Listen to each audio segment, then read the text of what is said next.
Hi guys, narito ang ika-121 na kabanata ng pagbalik sa nakaraan ng makapangyarihang mandirigma at strategies. Tara at simulan na natin ang kwento. Bumagsak ng walang buhay ang kalbo. Sigaw ng tauhan ni Long Tianming. Paano mo nagawa yan? Sabay nagsabay-sabay sugod ng mga tauhan. Sabay sinabing, tapusin niyo siya. Napansin na ni Wu Yazi ang mga kalaban na paparating. Sabay sinabi sa dalawa na, lumayo kayo sa akin. Paglingon niya nasa malayo na ang dalawa. Saad ni Wu Yazi, well, akin na kayo ngayon. Sumugod na rin ito papunta sa kalaban. Naghanda ng pag-atake si Wu Yazi. Saan nakakatawang poster, tinamaan niya ang kalaban, at lumipad ito sa lakas. Nagsabi ng mga kalaban, hulihin siya, maririnig ang sigaw ng ilan. Nagpatuloy ang laban. Makikita ang reaksyon ng dalawa sa lakas ni Wu Yazi. Wika ni Xiao Yu, ni Li, sinadya mo ba yon? Sabi ng bida, haha, syempre, saad ni Xiao Yu, edi dapat umalis na tayo agad. Sagot ng bida, hindi na kailangan. Hindi pa tayo nakakapasok sa Void Illusionary Divine Palace. Bakit tayo aalis ng maaga? Sabi ni Xiao Yu. Dahil ang motibo mo ay pumasok sa Void Illusionary Divine Palace, bakit ka nagdulot ng kaguluhan? Ang leader nila ay si Long Tianming. May sama ka ng loob kay Long Tianming. Kaya ba sinusubukan mong gamitin ang kamay ni Wu Yazi para turuan siya ng leksyon? Wika ng bida, hindi ngayon, pero naisip ko na ng mabuti. Maraming bagay ang tiyak na konektado kay Long Tianming. Lagi kong pinaghihinalaan na palihim siyang nagpaplano laban sa atin. Sabi ni Xiao Yu, anong klaseng mga plano? Wika ng bida, lihim yun. Hindi maipaliwanag ang mukha ni Xiao Yu. Wika pa ng bida, mas gusto kong harapin si Gu Heng, na matapang at lumalaban ng diretsyo. Hindi ako natatakot kay Long Tianming. Pero kailangan kong mag-ingat sa mga panlilinlang niya. Sa nakaraang buhay ko, bumagsak ang Divine Feather Sect, at sa huli, si Long Tianming lang ang nakinabang. Kailangan kong alagaan ang lalaking ito, ang mga ganitong uri ng tao ay mas mapanganib kaysa kay Gu Heng. Kahit gaano kalakas ang Demon God Sect, ipababayad ko sa kanila ang isang masamang kapalaran dahil sa pagsira sa Divine Feather Sect. Ang pinakamalaking banta sa Divine Feather Sect ay nasa loob mismo. Patuloy pa rin si Wu Yazi sa kanyang ginagawang pakikipaglaban. Galit na ang mga kalaban. Kahit na marami ang kalaban tila baliwala lang ito kay Wu Yazi. Wika ng bida, mas lumalaban siya, mas tumatapang siya. 7 na ang napatay niya, ang lakas ng Divine-Blooded Raccoon Clan ay talagang nakakamangha.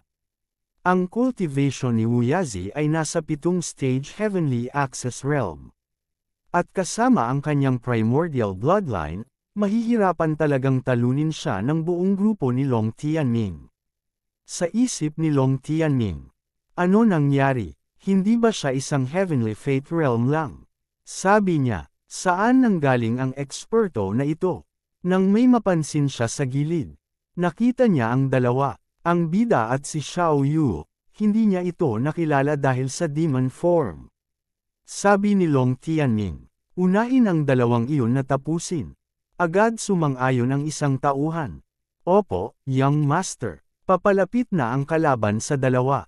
Wika ng bida, mag-ingat kayo. Agad itong napansin ni Wu Yazi. Bigla itong kumilos ng mabilis at naglaho sa hangin.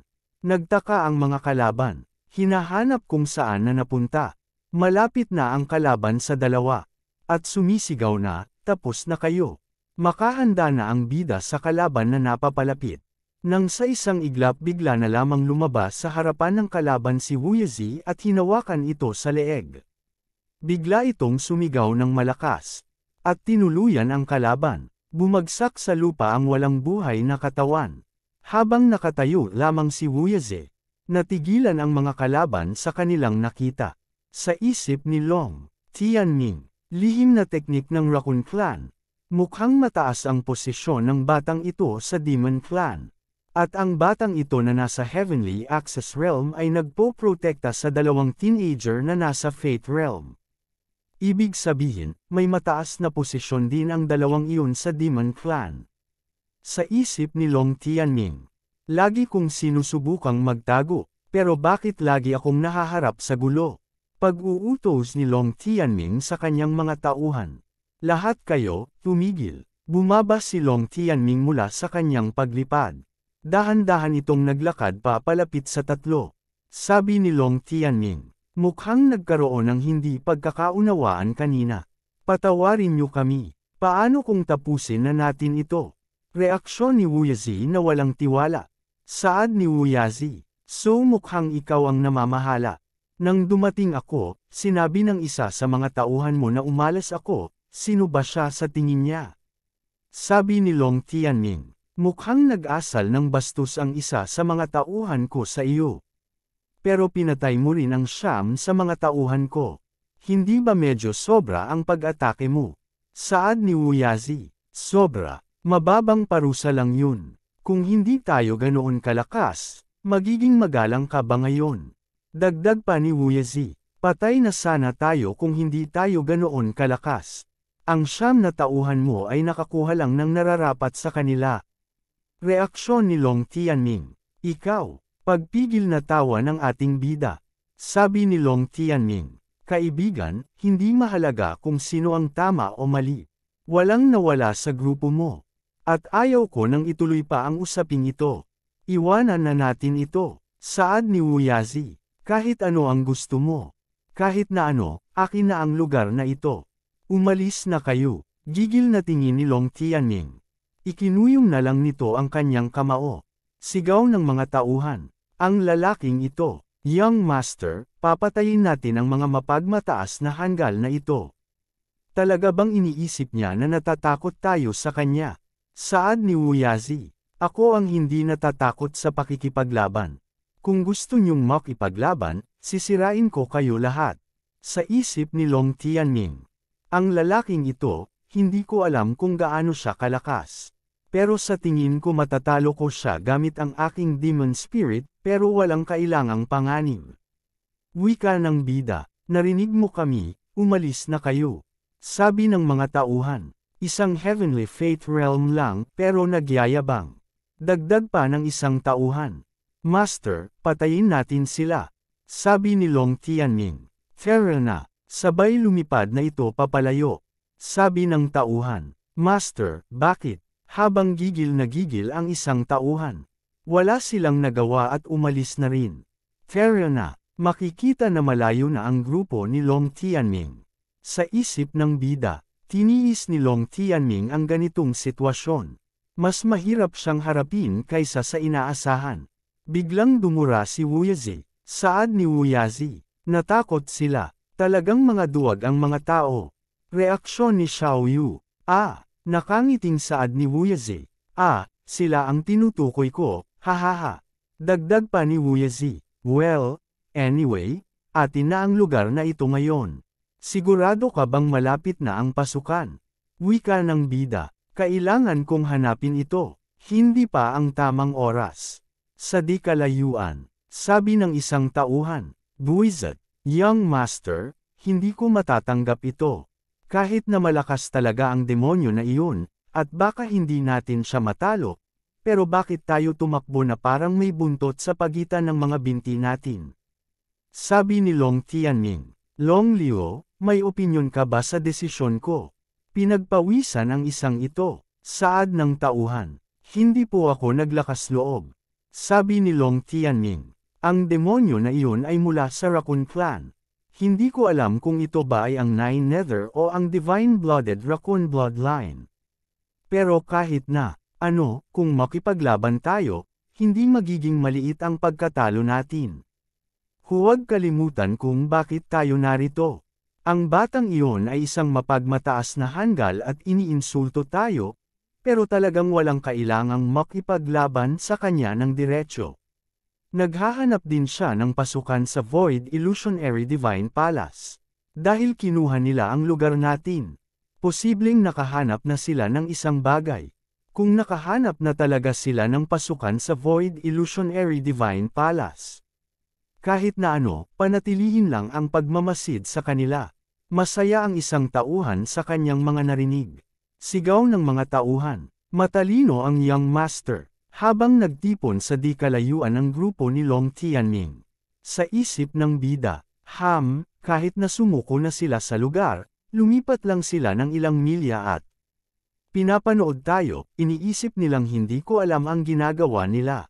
Long Tianming, ikaw ay isang matigas na lalaki na may maraming plano. Pero nakakalungkot na nagkamali ka ng tao na pagplanuhan. Sa gilid ng Illusionary Divine Palace. Pumunta ang tatlo. Saad ni Wuyazi. May nakita ka ba pagkatapos maghanap ng matagal? Wika ng bida. Huwag kang mag-alala. Nakita ko na ang pasukan. Sa katunayan, nakakita ako ng daan-daang pasukan. Reaksyon ni Wuyazi. Ano? Wika ng bida. Madaling makapasok. Ang problema lang ay kung paano tayo lalabas. Saad ni Wuyazi. So pwede na tayong pumasok. Wika ng bida. Sumunod kayo sa akin. Umalis na ang tatlo. Napansin agad ito ng isang tauhan ni Long Tianming. Agad itong inuulat ng tauhan kay Long Tianming. Young Master, gumawa na sila ng paggalaw. Utos ni Long Tianming. Lahat kayo, sundan niyo sila. Agad sumunod ang mga tauhan. Habang lumilipad ang tatlo, nakasunod ang mga loko-loko. Napansin agad ito ni Wuyazi. Saad ni Wuyazi, may isang kawan ng langaw na sumusunod sa atin. Patayin na ba natin sila? Wika ng bida, hayaan mong sumunod sila. Aalagaan natin sila kapag nakapasok na tayo sa Thousand Illusionary Array. Sumunod kayo sa akin, sabi ng tauhan. Nawala ang tatlo. Young Master, alam nila kung nasaan ang pasukan. Sabi ni Long Tianming, nakita ko, lahat kayo, sundan niyo sila. Sumunod ang mga tauhan, at nakapasok na rin ito sa array. Sa loob ng array, sa isip ni Wuyazi. As expected of the Thousand Illusionary Array. Palaging nagbabago ang tanawin dito, kung wala ang lalaking ito na may orange na buhok. Hindi ko alam kung saan pupunta. Lumilingon-lingon sa paligid ang bida. Wika ng bida. Tara, turuan muna natin ng leksyon ang mga lalaking ito. Reaksyon ni Wuyazi. Ano? Naglalakad na rin ang mga kalaban. Sabi ni Long Tianming. Nasaan ang tatlo? Sabi ng tauhan. Master, ano ba ang nangyayari dito? Saan tayo pupunta? Nahihilo ako. Sabi ni Long Tianming. Nawala natin sila. Habang naglalakad ng mga kalaban, meron silang kakaibang napansin. Biglang nag-iiba ang panahon, nagiging snow. Bakit bigla na lang nagiging tagsibol? Ang aura ay lumitaw. Bigla na lamang sumigaw ang isang tauhan at tumalsik ang dugo. Sabi ni Long Tianming. Ano nangyari? Makikita na nakabulagta na ang isang tauhan. Sabi ni Long Tianming. Ginagamit ng batang demonyo na iyon ang Thousand Illusionary Array para patayin tayo. Reaksyon ng isang tauhan. Ano? Saad ng isang tauhan. Parang bulag tayo ngayon, hindi natin madetect ang hininga nila dito. Nasaan ba ang lalaking iyon? Saad ni Wuyazi. Narito, sigaw ng mga tauhan. Ayun siya, tapusin niyo siya. Ngunit huli na ang mga tauhan ni Tianming. Dahil tinuluyan ng Wuyazi ang isang tauhan. Bumagsak sa lupa ang walang buhay na katawan ng tauhan. Bigla na naman siyang nawala. Galit na sabi ni Long Tianming. Ito buwisit na ito, kayong lahat gumawa ng depensibang posisyon. Mag-ingat sa palihim na pag-atake. Agad na sinunod ng mga tauhan ang utos ni Tianming. Saad ni Wuyazi. Hindi ko talaga maintindihan. Paano mo nagagawa ito? Malapit tayo sa kanila, pero hindi nila tayo nakikita. Wika ng bida. Ang malalim na paggamit ng Thousand Illusionary Array. Hindi lang iyon ang kasama. Saad ni Wuyazi. Ibig mo bang sabihin alam mo ang Thousand Illusionary Array na parang likod ng kamay mo? Ito ay isang sinaunang array formation. Wika ng bida. Hindi ganoon kahirap ang Thousand Illusionary Array. Kung may tamang materyales ako, magagawa kong ilagay ito. Tingnan mo, ang Thousand Illusionary Array ay ang pinakapanlabas na hadlang at ang pinakamadali. Kapag nasira mo ito, may mas mataas na antas na mga array sa loob. Tanging sa pamamagitan ng pagsira sa lahat ng mga array ay makakapasok tayo sa Void Illusionary Divine Palace. Saad ni Wuyazi, edi sisirain natin ito, wika ng bida, pero kapag nasira na ang array, lahat ng nasa labas ay makakapasok din. Saad ni Wuyazi, ano, edi ano pa ang magagawa natin? Kaya bago natin sirain ang mga ito, kailangan nating samantalahin ang lahat ng magagawa natin. Wika ng bida, at gayon din, alisin ang lahat ng banta. Saad ni Wuyazi, sige, iwanan mo sila sa akin. Agad na sumugod si Wuyazi. Nag-aalalang reaksyon si Xiaoyu. Sabi ni Xiaoyu, Niali, sinabi natin kay Wuyazi ang napakaraming bagay. Hindi ba magiging problema yon? Kung aatakehin tayo ni Wuyazi, hindi tayo makaka-counter-attack. Wika ng bida, huwag kang mag-alala, hindi siya gagawa ng anumang bagay bago tayo lumabas sa Void Illusionary Divine Palace. Anyway, sa lakas natin, tiyak na mamamatay tayo sa loob ng Void Illusionary Divine Palace. Kailangan pa rin natin siya. Sa isip ng bida, kahit mamatay tayo, maibabaon ko pa rin ang mga kayamanan sa loob ng larawan ng 1,000 milyang ilog at bundok. Sabi ni Xiaoyu, Hoy, baliw ka na. Habang masiglang sumusugod si Wuyazi, tinamaan na naman ang isa. Sabi ng tauhan, hindi maganda ito. Si Tianming ay nagmamasid sa paligid. Tinamaan na naman ang isang tauhan. Sigaw ng tauhan, Young Master. 6 pa ang napatay nila. Pumikit si Tianming at nag-concentrate. Sa likod ng kalbo, lumabas ang anino ni Wuyazi. Nakita ko siya. Ikaw sira ulo ka. Sabay atake nito. Napansin ito ni Wuyazi. Gumawa ng malakas na pagsabog ang atake ni Tianming. Wow! Young Master! Agad bumalik si Wuyazi, kung saan naruroon ang bida. Saad ni Wuyazi. Ang lakas ng taong iyon ay lampas sa inaasahan ko. Reaksyon ng bida. Ano, bahagyang napaatras ng konti si Tianming. Pinakita ang seryosong mukha nito. Sabi ni Long Tianming. Kaya, isang miyembro ng Raccoon Clan ay ganoon lang kalakas. Lumaban ka sa akin hanggang sa kamatayan. Anong klaseng lakas ito, nagtatago lang tulad ng daga. Wika ng bida. Upang maging sapat na malakas upang saktan ka. Ano ang cultivation base ni Long Tianming? Saad ni Wuyazi. Ubo, hindi ko alam. Parang nasa siyam na stage heavenly access realm siya. Pero mas malakas siya kaysa doon. Malinaw na tao siya, pero nakikita ko ang pamilyar na demon blood energy sa kanya. Reaksyon ng bida. Ano? Saad ni Wuyazi. Maaaring nakumpleto na rin niya ang demon blood sacrifice. Hindi lang iyon, ang demon blood niya ay hindi ordinaryo. May demon blood power si Long Tianming. Tanong ng bida, paano mo nalaman ito? Saad ni Wuyazi, may bakas ng demon blood na nakatago sa kanyang katawan, walang makakahanap nito. Kahit isang martial ancestor realm expert, maliban kung ilabas niya ito. Pero huwag kalimutan kung sino ako. Ako ay isang miyembro ng Divine-Blooded Raccoon Clan, ang kakayahan kong makaramdam ng mga bloodlines ay mas matalas, at hindi maihahambing sa isang ordinaryong tao. Sa isip ng bida, tunay nga, ang Divine-Blooded Raccoon ay isang napaka-misteryosong angkan. Kahit ako ay hindi marami ang alam tungkol sa kanila. At napakakaunting impormasyon tungkol sa kanila sa mga sinaunang libro. Wika ng bida, maaaring may isang makapangyarihang demonyo ang tumulong sa kanya upang makumplito ang kanyang demon blood sacrifice. Hindi ako sigurado. Saad ni Wuyazi, nararamdaman ko na ang demon blood niya ay hindi nakuha sa pamamagitan ng ordinaryong paraan. Tungkol naman sa kung paano, hindi ko alam. Wika ng bida, wala ka bang paraan para imbestigahan? Saad ni Wuyazi. Ang tanging paraan ay itali siya at gamitin ang lihim na teknik ng Divine-Blooded Raccoon Clan. Wika ng bida, itali siya. Saad ni Wuyazi. Oo, at mahirap. Sa palitan natin kanina, napagtanto kong hindi ko talaga siya kalaban.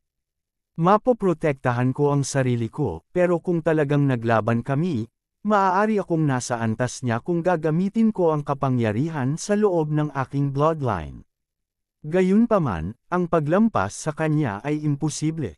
Saad ni Wu Yazi, tulad ng nakikita mo, nagpalakpak siya sa akin at umatras. Hindi ko alam kung gaano pa siya kalakas kung mag-merge siya sa kanyang demon spirit at i-activate ang kanyang demon blood. Reaksyon ng bida. Wika ng bida. Patayin na lang natin ang lahat ng kanyang mga tauhan at iwanan siyang mag-isa.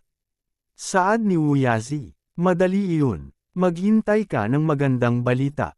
Agad umalis si Wu Yazi, habang nakatingin si Xiao Yu sa ating bida. Ang bigay nag-iisip ng malalim.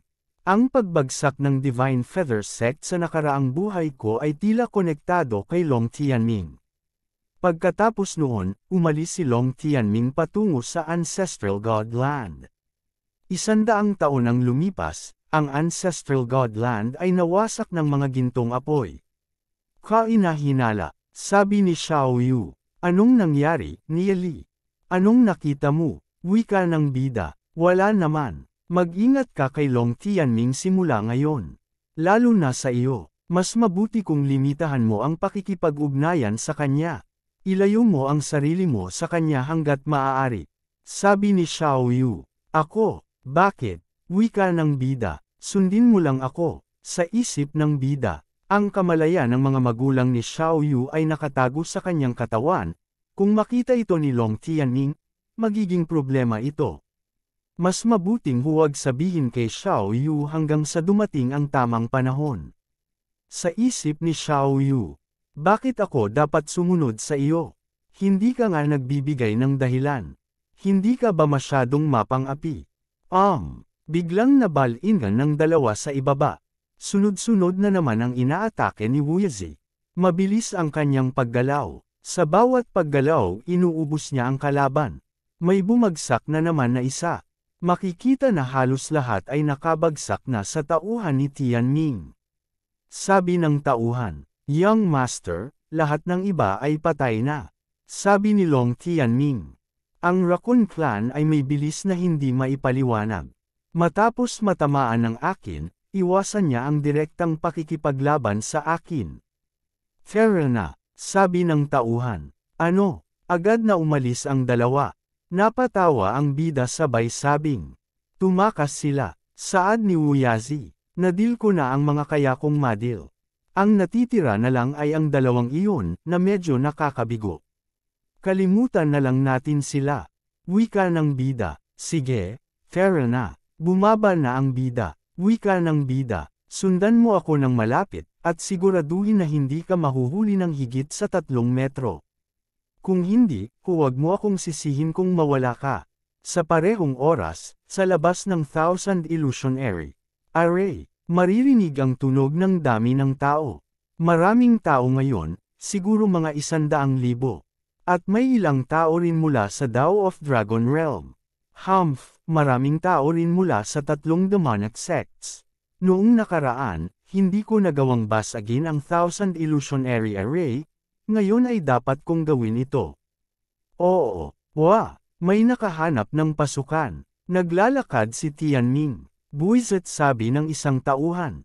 Wika ng isang tauhan. Young Master, nahuli tayo sa ilusyon. Naglalakad tayo sa parehong lugar ng paulit-ulit. Reaksyon ni Tianming. Ipinakita ang isang puno. At dahan-dahan itong naglalaho. Reaksyon ni Wu Yazi. Saad ni Wu Yazi. Palapit na tayo. Ang Thousand Illusionary Array na ito ay parang wala lang sa lalaking may dilaw na buhok na iyon. Sabi niya na kaya niyang ilagay ang Thousand Illusionary Array. Sa isip ni Wu Yazi. Nagmamayabang lang siya. Habang naglalakad ang tatlo, ipinakita ang lugar na may malalaki, matatayog na haligi. Wika ng bida. Paglampas dito ay ang panlabas na bulwagan ng Void Illusionary Palace. Tumingin siya sa gilid. Saad ni Wu Yazi. Nararamdaman natin ang nakakatakot na aura mula rito. Kahit si Wu Yazi ay nagulat at tumigil sa kanyang pagbubulong. Sa isip ng bida, sa Void Illusionary Palace na ito, Maaaring mayroong intensyon ng isang supreme being. Wika ng bida. Pagpasok, kailangan mo pa ring makinig sa akin.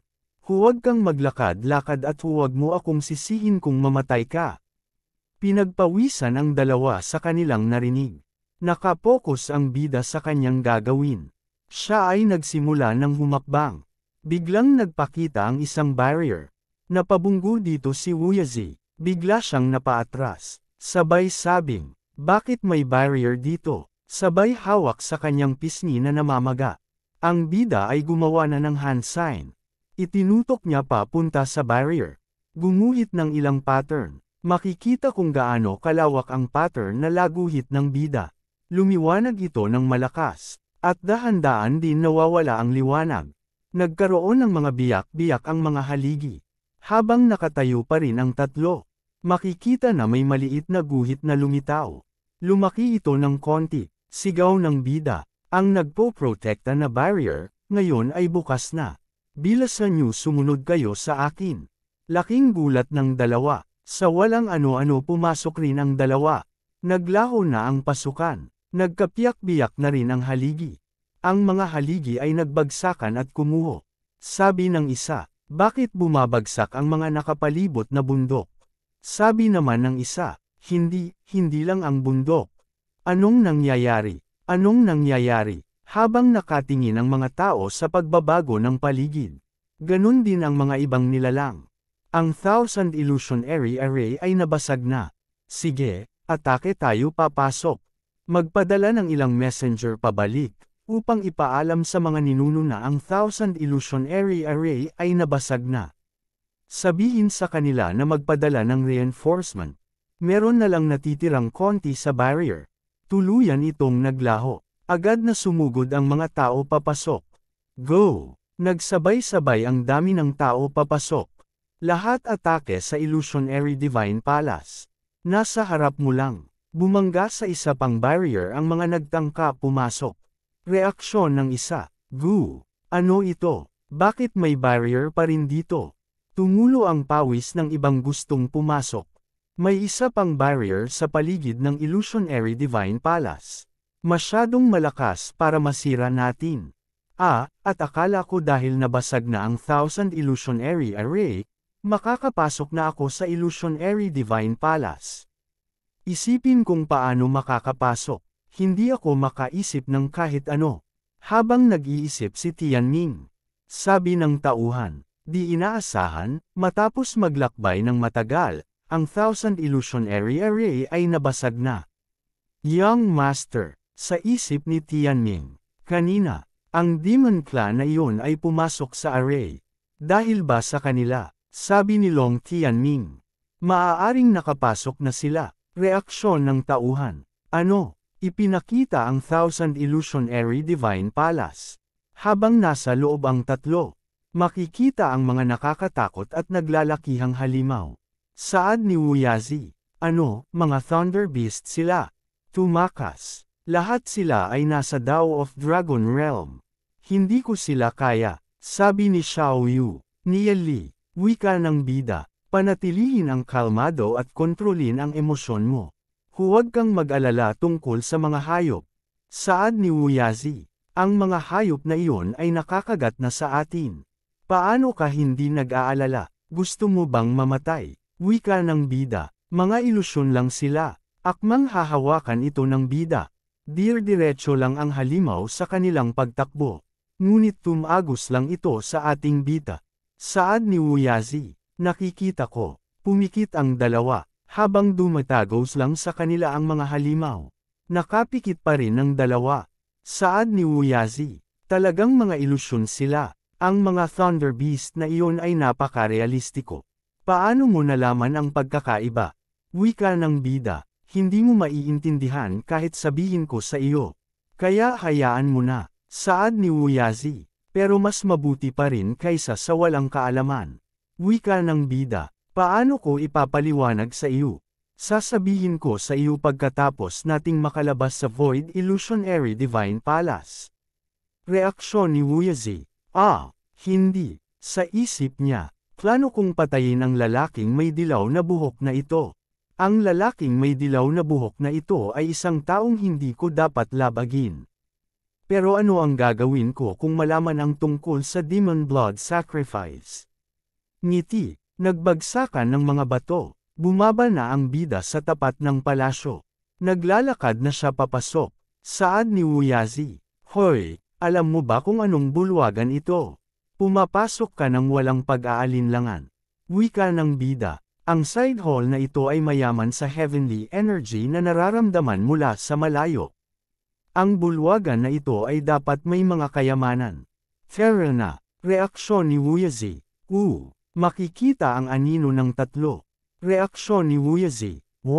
Makikita ang mga chest sa paligid. Sobrang dami ng treasure chests. Agad pupuntahan ito ni Wuyazi.